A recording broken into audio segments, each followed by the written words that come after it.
It's the final wrap of the round, your weekly bite-sized summary of all the action from the Wink Toshiba Premier League. University's season came to a close after a 4-1 loss to OHA that typified their season. After conceding twice, the students hit back through St Cyr Bingham to go into half-time with some confidence, knowing that they were putting serious pressure on one of the flag favourites. The Ships eventually pulled away with Sophie McLeod and Madison Brooks scoring in the second half. Amy Chamberlain had her attempt disallowed after the final siren, leaving University again so close yet so far away from a win.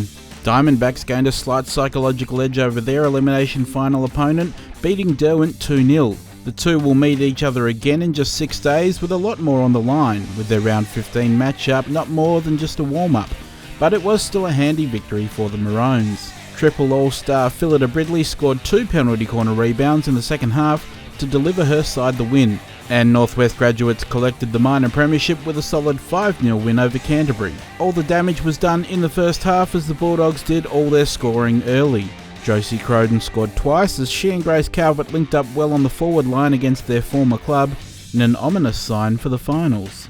Confirming the scores in the men's competition, Angus Bolton scored twice as Derwent defeated Diamondbacks 6-0, Matthew Lim scored twice as Northwest defeated Canterbury 6-2 to end the Lions' finals hopes, and Benjamin Reid scored 3 times, including one after the siren, to give University a 4-3 win over OHA.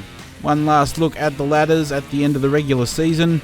Canterbury claimed the women's wooden spoon after a tough year, while University finished 5th despite going close so many times to victory. Defending premiers Derwent ended up 4th, but it means little now heading into the finals, while Diamondbacks will be pleased to have finished in the top 3 after a strong year with impressive results. OHA started on fire but slipped to second spot after dropping points to Northwest and Diamondbacks in the last few weeks, which left the Bulldogs free to claim top spot and go into their semi-final with a lot of confidence. On the men's ladder, Diamondbacks took another wooden spoon and slipped further away from the rest of the competition, while Canterbury finished 5th and miss out on the finals after dropping some crucial points mid-season against their nearest rivals, University.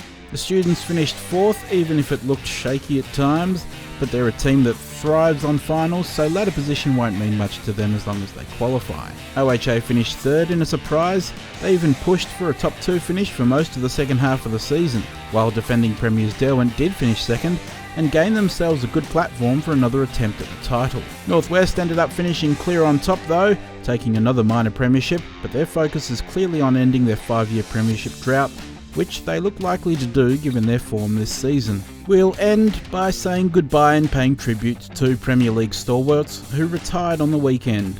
University women's captain Helen Rackham played her last game for the students at this level after an incredibly durable career, and Diamondbacks men's captain Richard Shelverton also played his last game in the Premier League, announcing he'll be moving interstate. Thanks to both of you for what you've given the league and your clubs. It's also my last ever wrap of the round. It's been a fun 4 years, but it's time now for other voices to bring fresh perspectives into this space. So remember to follow Premier League hockey across the web to keep up to date on all the latest news, results and highlights from the season.